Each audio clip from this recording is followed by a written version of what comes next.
పరిశుద్ధిగా పొందండి. గత కాలం అంతా మమ్మల్ని నీ కనిపించి కాపాడి నాయన ఈరోజు ప్రవేశపెట్టిందుకు నీ భగవాన్ తండ్రి 2000 ప్రోగ్రాం చేస్తున్నాను. మీ చేత ప్రకారం ఈరోజు హైదర్ గారు ఆయన సువార్త ప్రత్యేకత నుంచి నేను మాట్లాడబోతుండగా ప్రభావ మీ తల్లిదండ్రులను మా మధ్య ఉంచి తండ్రి ఎవరైతే నా నామం ప్రార్థన చేస్తారో వస్తాను తండ్రి ప్రభావ నాకు మా తండ్రికి వచ్చి తండ్రి మమ్మల్ని దీనికి ఈ ఆరాధన రోజు నుంచి చివరి వరకు తల్లిదండ్రులను చేర్చడం చేయమని అతి త్వరలో నామంలో మా ప్రభుత్వం జీవించుకొని నేను ప్రార్థన చేస్తున్నాను తండ్రి. మీ అందరికీ కూడా సువార్త దినోత్సవ శుభాకాంక్షలు తెలియజేస్తున్నానండి.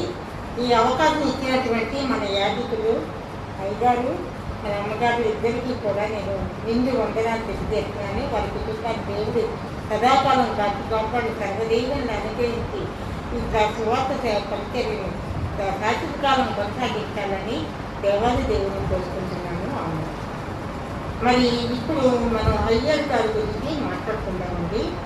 ఇంతటి ప్రముఖమైనటువంటి పురుషుడిని మనకు అసలు పరిశుద్ధ గ్రంథాలు కనిపిస్తుందండి. ఎందుకంటే ఈయన అంత ఇదిగా దేవుడు ఏం చెప్పాడు మనకి, వాక్యమనే జ్యోతిని పట్టుకుని లోకమంతా సంచరించండి అనే వాక్యాన్ని పట్టుకుని అయ్యర్ గారు మరి ఆయన జన్మదే దేశస్థుడు. మరి కోటీశ్వరులు ఎంతో తగ్గింపుతనం ఉన్నటువంటి వాడు. ఆయన జననమేమో 1793లో, మరణమేమో 1842 జరిగింది. ఈ మధ్యకాలంలో ఆయన మరి దేవుని పరిచర్యగా అనేక విధాలుగా అందరూ కూడా ఎంతో పొగిడినట్లుగా ఆయన పరిచర్యను కొనసాగించారు. అయితే ఏంటంటే ఆయన జర్మనీ నుంచి భారతదేశానికి వచ్చి అక్కడి నుంచి గుంటూరుకి వచ్చి ఆ గుంటూరులో ఉన్నటువంటి గ్రామాలన్నింటినీ కూడా గుర్రంగా తిరిగారంట. ఆయన గుర్రంలోకి తిరిగి చీకటి పడేటప్పుడు కల్లా ఆ గుర్రాన్నేమో చెట్టు కట్టేసి ఆయన ఆ చెట్టు కొమ్మలకి ఒక గుడ్డను కట్టి దాని మీద ఊగుతూ ఆయన పరిచర్యకు సిద్ధపడుతూ ఉండేవారంట. అంత ప్రముఖుడే. ఆనాడు మరి ఆయన చేతిలో ఏమన్నా ట్యూబ్లైట్ అంటే ఉండేవో మనకి తెలియదు, కానీ విదేశీయుడు కదండి. అందువల్ల ఆ రాత్రి పూట కూడా ఆయన సువార్త మరి ప్రకటించడానికి తగిన శిక్షణ తీసుకునేవాడంట. ఆయన అంత మహాత్ముడు. మరి ఎన్నో భాషలు ఆయన తెలుసంట. మరి తెలుగు ప్రజల మధ్యకి మరి తెలుగు భాష మాట్లాడంతో తెలుగు ప్రజలందరినీ కూడా మరి ఆయన దేవుని మార్గంలో నడిపించాడంట. అంటే వాళ్ళు రక్షణ మార్గంలో వాళ్ళందరినీ కూడా నడిపించాడంట ఈ గనుడైనటువంటి అయ్యర్ గారు. మరి ఆయన సాంఘిక సేవ చేశారు. పేదవాళ్ళ ఇళ్ళకి వెళ్ళిపోయి వాళ్ళ లోటుపాట్లన్నీ కూడా తెలుసుకొని వాళ్ళకన్నీ కూడా సమకూర్చి వాళ్ళని ఆదరించి చేశాడు. బీదలకి ఇల్లు కట్టించాడంట. వైద్యాలయాలుగా మరి ఆనాడే చిన్న చిన్న హాస్పిటల్ లాంటివి కూడా ఏర్పాటు చేశాడంట ఆయన. మరి విద్యాలయాలు కట్టించాడంట. గుంటూరులో చూడండి ఏసీ కాలేజ్ ఆయన కట్టించాడంటే ఇంకా చాలా కూడా కళాశాలలు కట్టించారు, కానీ అవి మనకి ఇంకా వెలుగులోకి రాలేదు. ఆ తర్వాత మరి మరి కొంతమంది పేదవాళ్ళకి నివాస స్థలాలు కట్టించారండి. ఎంతో ఉత్తమ పురుషులండి ఆయన. ఎక్కడో జర్మనీ విదేశీయుడు మరి దేవుని వాక్యాన్ని పట్టుకొని నేను అన్ని చోట్ల కూడా నేను సువార్తను ప్రకటింప చేయాలి. సువార్త సేవకులకి నేను సేవకుల్ని సిద్ధపట్టి వాళ్ళకి శిక్షణ ఇచ్చి గ్రామాల్లో కూడా వాళ్ళని తిట్టి సువార్త పరిచర్య చేయాలి అనే ఆలోచన కలిగి ఆ విధంగా కూడా ఆయన జీవిత పర్యంతం కూడా ఆయన చేశారంట ఈ అయ్యర్ గారు. మరి గుంటూరు ప్రాంతంలో ఎక్కువగా ఆయన అద్భుతమైన సేవ చేశారంట. ఏ విధంగా ఆయన చేశారు, తను ఏర్పాటు చేసుకున్నటువంటి ఆ యొక్క సేవకులు ఏ విధంగా సిద్ధపరిచారు అనే విషయం కొద్ది మీకు తెలుసుకుంటాను. అయితే ఆయన మరి నశించిపోయే ఆత్మలు రక్షింపబడాలని మరి సువార్తను ప్రకటించి, అంతే కదండి మరి సువార్త ద్వారానే కదా రక్షణ లేని వారికి రక్షణ రావాలి అనేది మన సువార్త బైబిల్ పదాల ద్వారా మరి వాళ్ళు మారు మనసు పొంది రక్షణలోనికి వాళ్ళు నడుస్తారు. అటువంటి సేవ చేశారు ఆయన.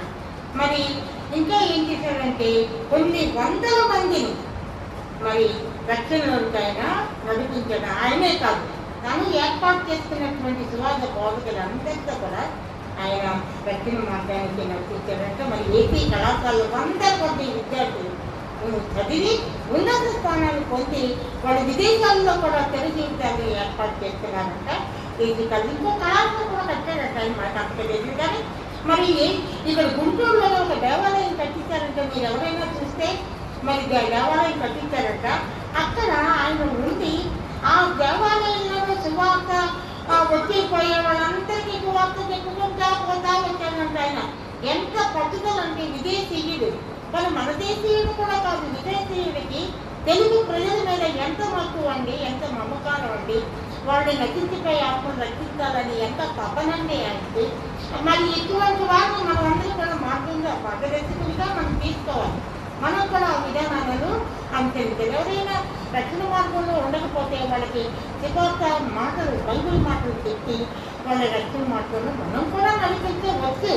అది నిజంగా అటువంటి ఆ ఉత్తేకత మనకు కూడా ఉండాలి. అయితే మరి నూతనంగా విశ్వాసులను ఆయన ఏర్పడు మన సువార్త పరిచయం చేసేటప్పుడు ఎన్నో అవరోధాలు వస్తాయండి, ఆటంకాలు వస్తాయి. విమర్శించే వాళ్ళు కూడా ఉంటారు సువార్త చెప్పేటప్పుడు. వాళ్ళని ఎవరిని కూడా లెక్క చేయకూడదు. మనం ఎలా చేయాలంటే సువార్త ఒక ప్రసన్నమైన నది, తుప్పలు ముళ్ళు బిల్లు అన్నీ వచ్చిన పెట్టుకుని అయిపోతుంది. అలాగే సువార్త సేవకుడు కూడా ఎన్ని ఆటంకాలు అవమానాలు కలిగినా కూడా తన సువార్తను కొనసాగించి రచించిపోయే ఆత్మలను రక్షణ మార్గంలో నడిపించడం అనేది ప్రతి విశ్వాసి యొక్క బాధ్యతగా మనము గ్రహించవచ్చు. మరి ఎంతో గ్రామాలలో మరి దేవాలయాలు కట్టించారంట. ఎవరు? అయ్యర్ గారు దేవాలయాలు కట్టించారంట. వాళ్ళకి జీవన వృత్తి కల్పించారంట. కాబట్టి దేవాలయంలోని యాజకుడు మరి అదే మరి సమయం అసమయం అనేది లేకుండా వేళలో కూడా సువార్త ప్రకటించాడు. తన విశ్వాసులతో బోధకులతో కూడా సువార్త ప్రకటింపజేశాడు అయ్యర్ గారు. మరి మీరు 2 అక్కడ వస్తుంది కాబట్టి మీరు దేవుని ఎదుర్కోవటానికి మీరు తగిన సిద్ధపాటు పొందండి అనే విధంగా ఆయన బోధన చేసుకుంటూ చేయిస్తూ వచ్చాడంట అయ్యర్ గారు. మరి సాంఘిక దురాచారాలను తొలగించాడు. మరి సువార్త ప్రకటించడానికి తగిన ప్రోత్సాహం ఇచ్చాడు. మరి దుర్వ్యసనాలు తొలగడానికి సేవ చేశాడు. నవ సమాజం ఏర్పాటు చేశాడంట. నవ సమాజం అంటే ఏంటి? అందరూ కూడా రక్షణ మార్గంలో ఉన్నట్టు ఆయన ఏర్పాటు చేశారంట. అనేక విధాలుగా మరి ఆయన సువార్త ప్రకటించుకుంటూ వచ్చారంట. అన్ని భాషల్లో కూడా ఆయన సువార్త ప్రకటింపజేస్తూ వచ్చారంట. మరి అంతేకాకుండా ముఖ్యంగా సువార్త ప్రకటించడానికి స్త్రీలను కూడా తను ఒక భాగంలో తీసుకున్నాడు. స్త్రీలకు కూడా శిక్షణ ఇచ్చి పరిశుద్ధ గ్రంథం ఉంది శిక్షణ ఇచ్చి మరి ఆయా విధంగా సువార్త ప్రకటించి రచించిపోయే ఆత్మ రక్షించే విధంగా వాళ్ళు సువార్త బోధించే విధంగా కూడా వాళ్ళు సిద్ధపాటు చేశారంట ఆయన. మరి ఆయన చెప్పిన బోధనలో మరి ముఖ్యమైనటువంటి అంశాలను మనం గ్రహించేది వీళ్ళందరూ కూడా సువార్త పరిచయం చేశారు కదా. వాళ్ళు ఏమేమి చేశారంటే దశమ భాగం వినండి, మనందరికీ వర్తించేది. నేను చెప్పబోయే అంశాలు అన్నీ అండి క్రైస్తవులైన మనకే కానీ యాజకులకు కాదండి. యాజకులు దేవుని చేత నియోగింపబడిన వాళ్ళకి అన్నీ తెలుసు. వాళ్ళు మనకి నేర్పిస్తారు, ఇలా కాదు అలా అని నేర్పిస్తారు యాజకులు. ఇది మనకి వర్తించే అంశాలు ఇవన్నీ కూడా. వినండి, దశమ భాగం దేవునికి చెల్లించాలి తప్పనిసరి. అది దాచుకుని ఉంటే అది మాత్రం నిరాంతనానికి దారి చేస్తుంది. నాకు ఒక 1000 రూపాయలు ఇచ్చింది అనుకోండి, 100 రూపాయలు నేను కానీ తప్పనిసరిగా నేను వాళ్ళ సువార్త బోధనలోని ముఖ్య అంశాలు చెప్తున్నాను. ఏమేమి బోధించారో వాళ్ళు ఆయన ఏర్పాటు చేస్తున్నటువంటి సువార్త సేవకులని. తర్వాత ఆయన ఏం చెప్తున్నారంటే మరి జంతువుల్లో 10వ దేవుడు ఇవ్వాలంటే జంతువుల్లో 10వ దేవుని కానుకగా సమర్పించాలి. మళ్ళీ ఆ తర్వాత ఏమో మరి ఆ పాపము చేయువారు మారు మనసు పొందాలి, పొందకపోతే నాశనము వస్తుంది. పాపానికి క్షమాపణ దేవుని నుంచి మీరు పొందాలి, లేకపోతే మీరు క్షమాపణ పొందనట్లయితే నాశనం అయిపోతారు అని మన బోధనలోని అంశాలు. మరి పరిశుద్ధంగా ఉండాలి మరి అని చెప్పి ఆయన వాళ్ళందరికీ కూడా శిక్షణ ఇచ్చారంటే యేసుక్రీస్తు ఎంత ప్రాయశ్చిత్తం చేశాడండి మన కోసం. ఆయన మన పాపాలన్నీ కూడా పరిగణింప చేయటానికి ఆయన పిల్లల మరణం పొంది రక్తాన్ని చెందించి మన పాపాలన్నీ కూడా పరిగణింప చేయగలుగుతారు. ప్రాయశ్చిత్తపడటం, ప్రాయశ్చిత్తము అంటే వాళ్ళు చేసినటువంటి పాపాలకి దేవుని క్షమాపణ కోరుకోవాలని బోధించాడు వాళ్ళు. అది మరి అదేవిధంగా మనము ఏ అంశాలు వదిలిపెట్టాలి అనేది కూడా వాళ్ళ బోధనలోని అంశం ఏంటంటే పాపాన్ని వదిలిపెట్టాలి, కలహం వద్దు, ద్వేషం వద్దు, అసూయ వద్దు, కక్ష సాధింపులు వద్దు, ఎవరితో విరోధం కూడా వద్దు, పోకిరీ చేష్టలు చేయకూడదు. పోకిరీ చేష్టలు అంటే మద్యపానం సేవించడం, మరి తాగుబోతుతనం, విగ్రహాలు పూజించడం, మరి అల్లరితో కూడిన ఆటపాటలు ఇలాంటి ఏమీ కూడా క్రైస్తవులు చేయకూడదు అని వాళ్ళ బోధనలోని ముఖ్య అంశాలు. మరి ఇంకా ఏం చెప్పారంటే సత్క్రియలు చేయాలి. మీరు సత్క్రియలు చేసినట్లయితే దేవుని నుండి మీరు అనేక దీవెనలు పొందుతారు. అది ఏంటి? సత్తుల అనాథల పట్ల శ్రద్ధ తీసుకోవాలి, విధవరాల దయ చూపించాలి, రచించిపోయే ఆత్మలు రక్షించాలి, అందరి కొరకు విజ్ఞాపన ప్రార్థనలు చేయాలి. మరి సంఘానికి సహాయపడాలి. ఏ సంఘానికైనా కూడా మనము ఉన్న దాంట్లోనే సంఘానికి సహాయంతో అంటే మన ఆర్థికంగా సహాయపడితే సంఘ పురోభివృద్ధికి ఎంతగా తోడ్పడుతుంది. ఇది మాత్రం మర్చిపోకూడదు అన్నట్టుగా వాళ్ళంతా కూడా ప్రచారంలో చేశారు.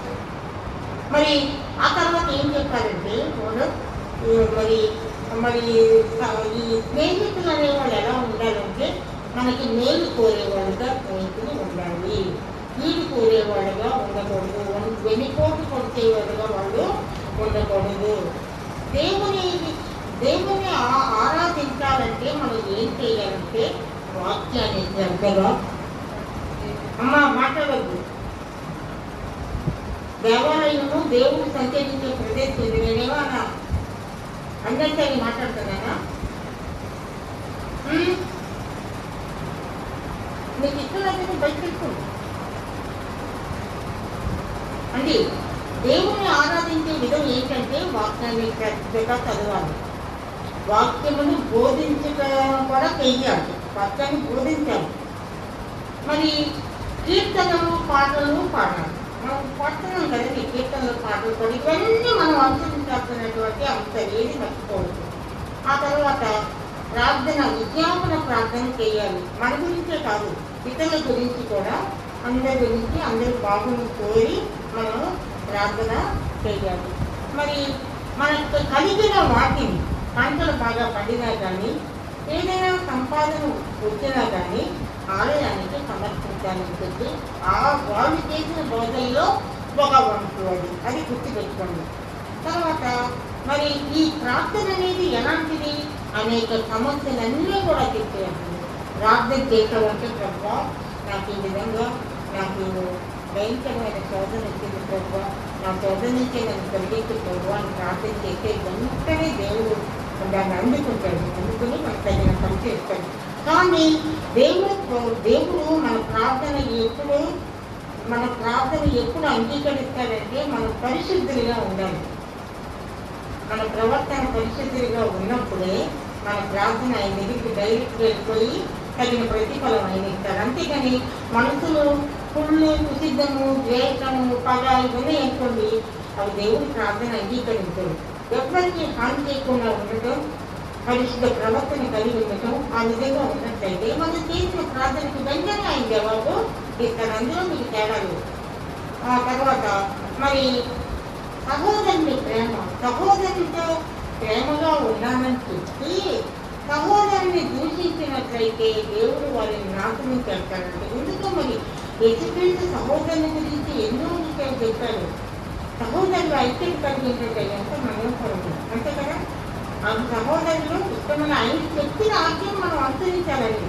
అది సహోదరుల వల్ల ప్రేమ కలిగి సహాయపడతాం. సహోదరునికి ఏం చేయాలి? మనం ఆయన భారాన్ని మనం మొయ్యాలి. లోటుపాట్లు ఏమైనా ఉంటే కన్నా మనం వాటిని భరించి వాళ్ళకి అనుగ్రహించాలి. అది సహోదరుని ప్రేమ కలిగినటువంటి. ఆ తర్వాత ఏం చెప్పారు? వాళ్ళ సువార్త ప్రశ్నలో తెచ్చుకొని ప్రేమించండి. పరలోకమందున్న మీ తండ్రికి తనయుడుగా ఉన్నట్లయితే మీ శత్రువులను ప్రేమించండి, అనురాగము గలవారై ఉండండి, అప్పు ఇవ్వండి. అప్పుడు సోదరుడికి కానీ శత్రువులు దాన్ని అప్పు ఇచ్చినారంటే అపారంగా దేవుళ్ళకి అక్కడ దేవుడు కనుక దేవుని చిత్తం గురించి వారు ఏం బోధించారంటే, అజ్ఞానముగా మాట్లాడు మూర్ఖుల నోరు మూయిక నాకు ఇస్తాము. మనం ఏం చేయాలంటే మన నోటికి కళ్ళం పెట్టుకోవాలి, మనకి చెవికి కూడా కళ్ళం పెట్టుకోవాలి. అంటే గద్దమైన మాటలు వినకూడదు, గద్దమైన సంభాషణలు చేయకూడదు. ఎంతవరకు మాట్లాడాలో అంతవరకే మాట్లాడటం అనేది మనం నేర్చుకుంటే మనం చాలా గొప్పవాళ్ళంగా ఉంటాం.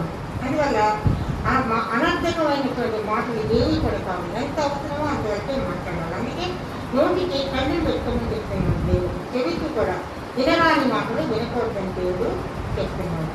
ఆ తర్వాత ఏమండి, మీరు పరిశుద్ధులుగా ఉంటారు దేవుని చిత్తము. దేవుడు ఏం చెప్తున్నాడు, మీరు పరిశుద్ధులుగా ఉండటం అంటే ఎవరికి హాని చేయకుండా ఉంటారు, సత్ప్రవర్తన కలిగి ఉండటం దేవుని చిత్తం అంటారు కదా. తన కుమారుని అందు విశ్వాసం ఉంచి వాడు నిత్య జీవము పొందుటే నా తండ్రి చిత్తము. యెహోవా దేవుని కుమారుని అందు విశ్వాసం ఉంచటం అనేది తండ్రి చిత్తము. అప్పుడు వానిని దివ్యముగా నేను దీవించను. అంటే యేసుక్రీస్తు అంటే మనం విశ్వాసం కలిగి ఉండాలి.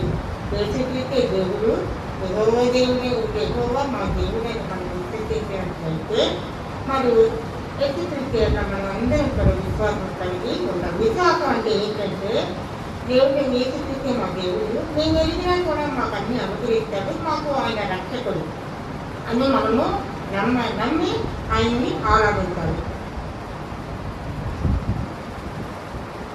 దేవునికి ఇష్టమైన పని చూడండి. దేవునికి ఎక్కువ దేవుడిని యేసుక్రీస్తుని ఇష్టమైన ఏంటంట, నీతి నియమములు అనుసరించేవాడు ఆయనకి యోగ్యుడు. ఇష్టమైన వాడు నీతిని అనుసరించాలి. నీతి అంటే అబద్ధములు ఆడటం, ప్రతి నిందించటము, హేళన చేయటం అలాంటి కాదు. నీతి అంటే ఆయన వంటి దృఢమైనటువంటి నమ్మకం కలిగి ఉండటం నీతి అని అంటారు. సరే, దేవుని జ్ఞానం ఆయనకి ఇష్టమైంది. మీరు ఎంతమంది బైబిల్లో జ్ఞానాన్ని పొందుతున్నారంటే మీరు రోజు వచ్చి పొందుతున్నారా? వాగ్దానాలు చదువుతున్నారా? దేవుని ఆజ్ఞలు చదువుతున్నారా?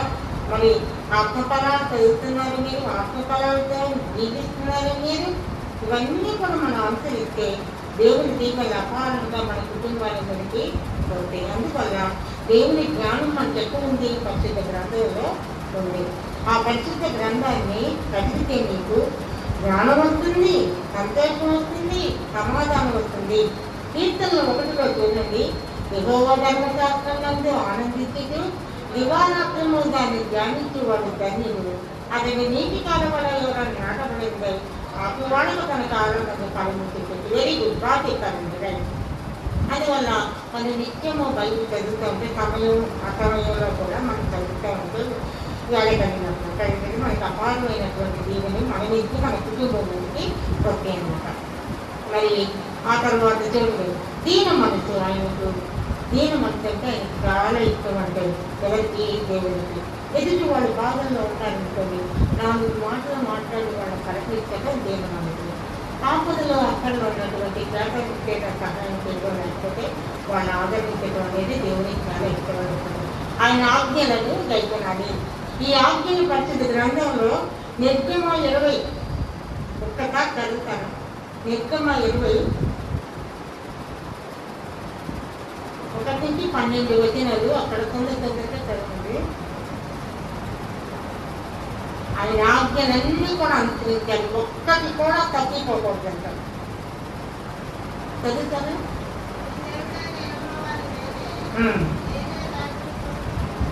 నేను తప్ప వేరొక దేవుడు కింద భూమి ఏందే కానీ నేనేందే కానీ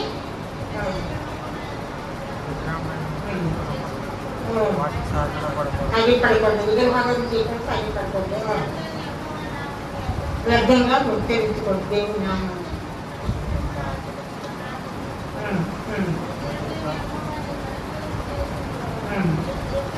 అంతే తల్లిని తండ్రిని సన్మానించాలి. ఎవరైనా కూడా తల్లిదండ్రులు సన్మానించాలి, అప్పుడే దీవెనలు. అంటే దేవుని ఉత్తరిత వాళ్ళ మీదకి వచ్చింది అనమాట. నీవు దీర్ఘాంతమంతులు అన్నట్టు నీ తండ్రిని సన్మానించుకోవాలి. అది దేవుని ఆజ్ఞ. ఈ ఆజ్ఞలన్నీ కంపల్సరీ అనుసరించాలి. ఒక్కటి కూడా పోవద్దు, ఒక్కటి కూడా వదిలిపెట్టాలంటే నీకు దీవెనలు దేవుడి నుంచి రావు. కాబట్టి మరి ఆయన ఆజ్ఞలన్నీ అనుసరించాలి. విరిగి నలిగిన హృదయం గలవారికి ఆయన ఆసన్నుడు. ఎవరైనా బాధల్లో ఉంటే వాడికి ప్రసన్నంగా మనకు కనిపించదు. అదృష్ట దేవుడు కదండి. యెహోవా దేవుడు మనకు కనిపించడు, యేసుక్రీస్తు కూడా మనకు కనిపించడు. ఒకవేళ ఇక్కడ ఉన్నారేమో కానీ మనకు తెలియదు కదా. ఎక్కడైతే ఆవాదం జరుగుతుందో అక్కడ దేవుడు ఉంటారండి, అక్కడ పక్కన మనకు కనిపిస్తుందండి. అందువల్ల మనము ఏం చేయాలంటే మరి ఆజ్ఞలన్నీ కూడా అనుసరించాలి. వ్యర్థంగా సమయాన్ని ఒక్కొక్కరు. తర్వాత మరి వినువారు మాత్రమే కాక వాక్యము ప్రకారము జీవించే వారై ఉండాలి. కేవలం చెప్తుంటే 5 రోజులు మాలాంటి వాటి చెప్తుంటే వెంటనే కాకుండా వాటిని అనుసరించే వారిగా ఉన్నప్పుడు దేవుని పదంతులుగా నూరంతులుగా మనల్ని దీవిస్తాడు. ఉదాహరణకి నిన్ను అనే నీ పొరుగు అని ప్రేమించు అనేది మన యాక్షన్. పక్కింటి తీసుకుంటా కొట్టుకుంటా గొడవలాడుకుంటా దీవెన ఎందుకు వస్తుందండి? తీసుకుంటే మాట్లాడాలి, అదే ఉండాలి, అది దీవెన. అంతేనా? అలా ఉండాలి. కాబట్టి వాక్యాన్ని వినటమే కాకుండా వాక్యానుసారంగా మనం ప్రవర్తించినట్లయితే దేవుని నుంచి అనేక దీవెనలు మనకి వస్తాయి. ఇంకా చూడండి, నీతి మంతులు ఎవరంటే చూడండి జాగ్రత్తగా, ఇతరులను అవమానపరచదు. ఏ నీతి మంతులైనా కూడా ఇతరులను అవమానపరచడు, అపకారికి కూడా ఉపకారం చేస్తాడు. మరి ఇవ్వడంలో వెనకాడడు. అతను ఇవ్వడంలో వెనకాడడు. అతను నాలుకను భద్రం చేసుకుంటాడు. ఎందుకంటే నాలుక ద్వారా ఎన్నో అరిష్టాలు వస్తాయి. మౌనమైన కడప నాస్తి అన్నాడు. మౌనంగా ఉంటే ఏ గొడవలు ఉండవంటారు. ఎక్కువ అవసరమైన మాటలే మాట్లాడి మాకు సొంతవంతా మనం ఎన్నో మాట్లాడుకోవచ్చు. గడప దాటి బయటకు వెళ్ళాం అనుకోండి, మౌనంగా ఉంటే ఎంతో ప్రయత్నం, అవసరమైనప్పుడు మాట్లాడు అంది. ఆ తర్వాత తన ప్రవర్తనను చక్కపరుచుకునేవాడు ధన్యుడు. నేనేంటి అనేది నాకు తెలియాలి, నాకు తెలిసి ఎదుటివాడు నా గురించి చెప్పాలి. నీకు తెలిసినప్పుడు అది మన ప్రవర్తన సరైన ప్రవర్తన అన్నమాట కాదు. అందరికి తెలియనంటే కదా ప్రవర్తన సరైనది కాదు. మన ప్రవర్తన ఎప్పుడు కూడా మనము ఇతరులు చూసి మనం మెచ్చుకునే విధంగా మన ప్రవర్తన అనేది ఉండాలి. అలాగే చూడండి, మరి భక్త ఏసైపు ఏం చేశాడు? ఆవిడంటే అవమానం. మరి తను గర్భం దాచుతుంది కదా, మరి గర్భం దాచినప్పుడు అదే నేను కదా వివాహం చేసుకోలేదు కదా, గర్భం ఎలా వచ్చింది అనేది తన మనసులో అనుకుని ఈమెని ఏమి అవమానపరచకూడదు, నేను వదిలిపెట్టి వెళ్ళిపోవాలని ఏసైపు అనుకుంటే ఎవరిని కూడా అవమానపరచడం అనేది దొరకదు. మనకి ధర్మశాస్త్రం ఏం చెప్తుంది అంటే ఎల్ల వేళలా మీరు పరిశుద్ధ గ్రంథము చదవండి, దాని ప్రకారంగా మీరు జీవించండి. మరి ఇప్పుడు తర్వాత మీరు ఏంటంటే సమయం చేసినప్పుడల్లా తప్పనిసరిగా మీరు పరిశుద్ధ గ్రంథం అయితే మీకు శాంతి, సమాధానము, సంతోషము, మీ మనోవాంఛలన్నీ కూడా తీసుకోండి. మీరు ఏదైనా చిన్న చికాకు వచ్చింది అనుకోండి, బయట చదువుకోండి. ఎంత మనశ్శాంతి, ఎంత సంతోషం వస్తుందో. ఏదిలే వాక్యమే దేవుడు కదా, ఆది అని వాక్యం ఉండదు, వాక్యం దేవుని యొక్క ఉండదు. ఆ వాక్యమే వెరీ గుడ్, సమాధానం, సంతృప్తిగా. ఇప్పుడు పాపము గురించి నేను చెప్తున్నాను. పాపం అంటే అది ఒక్కటే కాదండి. ఆజ్ఞలను అనుసరించకపోవటం పాపం. ప్రార్థన చేయకపోవటం, ప్రతి వాడు కూడా ప్రార్థన చేయాలి. 2 నిమిషాలైనా కానీ ప్రార్థన చేయాలి. ప్రార్థన చేయకపోవటం పాపం. మరి ఆజ్ఞలను అనుసరించకపోవటం పాపం. మేలు చేయకపోవటం పాపం. మరి పాపం వల్ల మరణం వస్తుంది. ఇంకోటి ఏంటంటే ఈ పాపం అనేది మొదటి తేలిలాగా ఉంటుందంట, తర్వాత పాములా కాటేస్తుందంట పాపం అనేది. అందువల్ల ఆ జోలికి మనము వెళ్ళకూడదు అని వాళ్ళ సువార్త ప్రకటన చేస్తే వాళ్ళు ఆనాడు చేశారు. ఇంకా పత్రికల్లో మనం కొత్త నిబంధన పత్రికల్లో ఒకసారి పరిశీలించినట్లయితే భార్యాభర్తలకు సంబంధించిన విషయాలు మనకు ఎన్నో కనిపిస్తూ ఉండేవి. అందులో ఏం చెప్పారంటే, ఓ స్త్రీలారా, మీరు పురుషునికి లోపడి ఉన్నది, వాక్యములకు అవిధేయులైతే పురుషులకి లోపడి ఉండదు. ఒకవేళ పురుషుడు వాక్యానికి విరుద్ధంగా ఉన్నట్లయితే మీరు సత్ప్రవర్తన కలిగి వాళ్ళై వాక్యమును చదువుతూ ఉన్నవారై ఉన్నట్లయితే అట్లాంటి పురుషులందరూ కూడా మారిపోతారు. ఇంటి ఇల్లాలు ఆ విధంగా కలిగిగా ఉంటే, ఇంటి ఇల్లాలు వాక్యానుసారంగా ఉంటే పురుషుడు ఒకవేళ అతీతిగా భర్త అతీతిగా ఉంటే మారిపోతాడు. అంటే స్త్రీ ఎప్పుడూ కూడా ఖచ్చితంగా ఉండాలి, భర్తను కూడా చక్కగా మార్చుకోవాలి. అలాగే మీ అంతరంగ ప్రవర్తన అలంకారంగా ఉండాలి. మన హృదయం ఎప్పుడూ కూడా పరిశుద్ధంగా ఉండాలండి. కీడి చేయటం కానీ, నేమి చేయకుండా ఉండటం కానీ, ఎదుటి వాళ్ళతో కలహాలు వేసుకోవటం కానీ ఇలాంటి ఏమీ కూడా ఉండకూడదు. మన హృదయం ఎప్పుడు కూడా ఎలా ఉండాలంటే ఎవరికి మేలు చేద్దామా అన్నట్టుగా మన హృదయం మనకి ఉండాలి. అప్పుడు మనం దేవుని దగ్గర జీవితంలో పొందుతాం. మరి అలాగే ఆ తర్వాత అటువంటి పురుషులారా, మీ భార్యలు పాలువారై ఉన్నారని ఎరిగి భార్య బలహీనమైన ఘటమని ఎత్తి ఆమెను సన్మానించుడి. భార్యను మీరు బలహీన ఘటమని శరీరం కలదని మీరు కనుక్కొని భార్యని ఎల్లవేళలా కూడా మీరు సన్మానించండి. అలాగే అలాగే మీరిద్దరూ ఏక మనస్కులై ఉండి ఒకరు సుఖదుఖాలందు పాలు పంచుకొనుడి. మరి ఒకరి దోషాలు ఒకరు కప్పుకిచ్చుకోండి. ఇద్దరు దేవుని దీవించే విధముగా మీరు కాపురము చేయండి. ఇక్కడ అంశాలు ఏంటంటే భార్య భర్తకు లోపడి ఉన్నారు. ఒకవేళ భర్త కొంచెం తేడా ఉంటే కదా తన సత్ప్రవర్తనతో భర్తని మార్చుకోగలరు. భార్య భర్తకి వ్యతిరేకంగా ఏమీ మాట్లాడకూడదు. ఎందుకంటే పురుషుడు స్త్రీకి తెలుసు. సంఘానికి తెలుసు ఎవరండి? దేవుడు, వెలుగు, సమాధానం అంటే. అయితే మీరేంటంటే మరి కీడుకి ప్రతి కీడు బలబద్దలు చెప్తున్నాడు పౌలు. కీడుకి ప్రతి కీడు చేయలేదు. మీరు కరుణా చిత్తులై ఉండండి. ఎదుటి వాళ్ళ కరుణ కలిగి ఉండదు. వినయ మనస్సు కలవారై ఉండండి. మరి దూషణ మాటలు మాట్లాడుకోవద్దు. కాపురంలో సమాధానం కలిగి ఉండండి. మనము ఆయన ఆజ్ఞలను గైకొనటే దేవుని ప్రేమించుట. ఎప్పుడైతే దేవుని ఆజ్ఞలు నిర్గమకాండంలో చెప్పినటువంటి 20 అధ్యాయులు చెప్పినటువంటి ఆజ్ఞలు మనం అనుసరిస్తేనంట దేవుని ప్రేమిస్తే మనకి కాంతేమిందంటే సమస్తము మనకి అనుకూలు ఉంటారా? క్రీస్తు యేసునందు ఉన్న వారికి ఏ శిక్ష విధియు లేదు. క్రీస్తు యేసునందు ఉన్నవారి కంటే ఆయన మాటలన్నీ అనుసరించాలి, పరిశుద్ధ గ్రంథాన్ని చదవాలి, గ్రంథం ప్రకారంగా నడవాలి, ప్రార్థన చేయాలి, ఆయనకి ప్రార్థన నుంచి ప్రతిఫలం పొందాలి. ఆ విధంగా ఉన్నటువంటి ఏ శిక్ష ఎవ్వరికి కూడా పొందంటే దీవెన అన్నమాట. మరి విశ్వాసులైనటువంటి వాళ్ళు, విశ్వాసులైన ఎవరు? దేవుడే, ఎదుటిస్తే దేవుడు, ఎగువదేవి మా దేవుడని నమ్మిన వాళ్ళు విశ్వాసులు. వాళ్ళు ఎలా ఉంటారంట? లోకాసులను విసర్జించాలి. లోకాసులు ఏమి కొన్ని సినిమాలు, చికారులు, యూట్యూబ్లు అవి చూడకుండా పరిశుద్ధ గ్రంథం జరుపుకుంటూ ఉండాలి.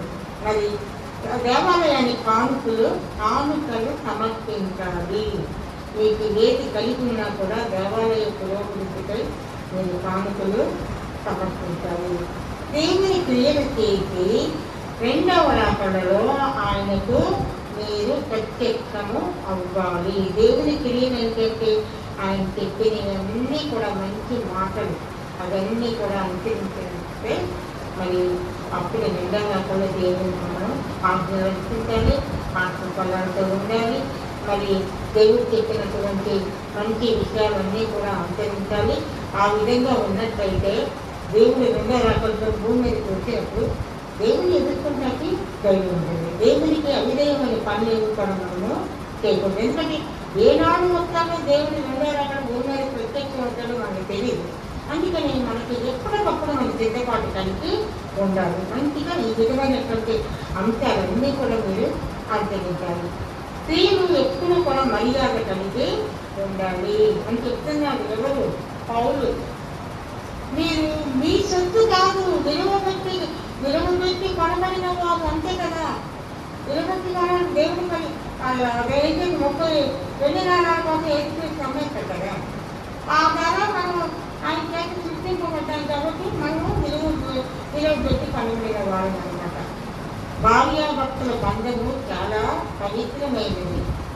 భార్యాభర్తలు ఒకరి పట్ల ఒకరు ఎలా ప్రవర్తించాలో పౌలు తేటగా బోధించెను. ఈ విధంగా భార్యలాగా ప్రభువునకు వలనే మీ సొంత పురుషులకి లోబడి ఉండాలి. స్త్రీలు ప్రతి విషయంలోనూ తన సొంత పురుషులకి లోబడాలి. తనను ప్రేమించుకుని వారికి, తన భార్యని ప్రేమించుకుని వారికి అపారమైన దీవెనలు కలుగుతాయి. దైవ సేవకులకి దేవుడు ఏం చెప్తున్నాడంటే, దైవ సేవకులు దేవుని వాక్యాన్ని హత్తుకొని ఉండాలి. లోకానుసారమైన పద్ధతాల నుండి తప్పించుకోవాలి దైవ సేవకులు. మరి అలాగే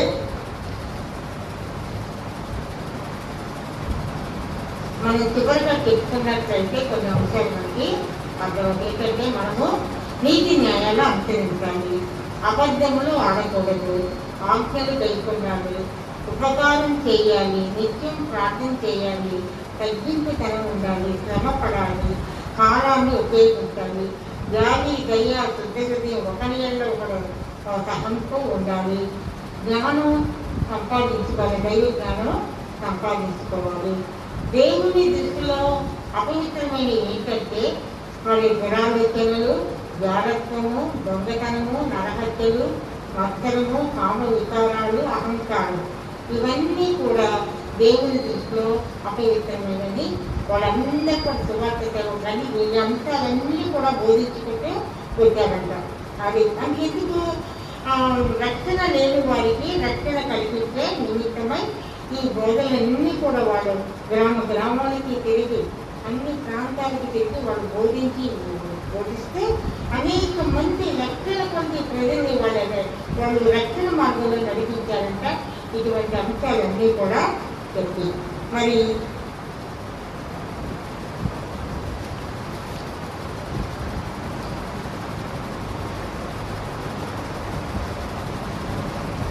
అనుదినం వాక్యం చదవాలి. వాక్యం ద్వారా దేవుడు మనతో మాట్లాడతాడు. సరైన దారిలో ఆయన మనల్ని నడిపిస్తాడు.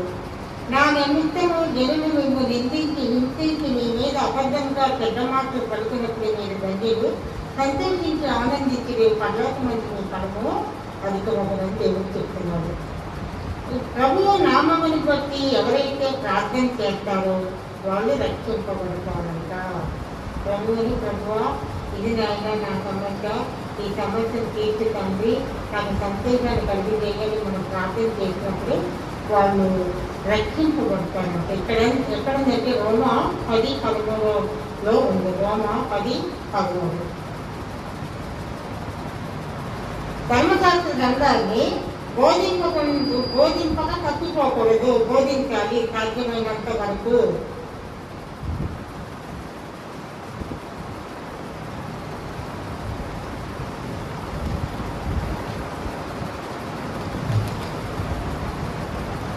ఆత్మ ఫలాలు చూడండి.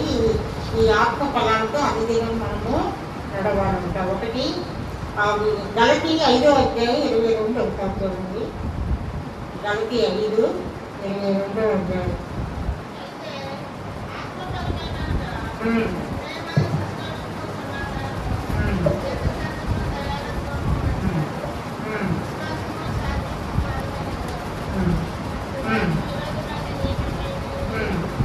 అయితే వినండి, ఈ తప్పనిసరిగా ఈ 9 కూడా మనం నిత్య జీవితంలో అనుసరించాలి. ఏ ఒక్కటి కూడా తప్పిపోకూడదు. ప్రేమని వెతుకువాళ్ళు ఎలా సోదరిస్తామని చూపించాలి.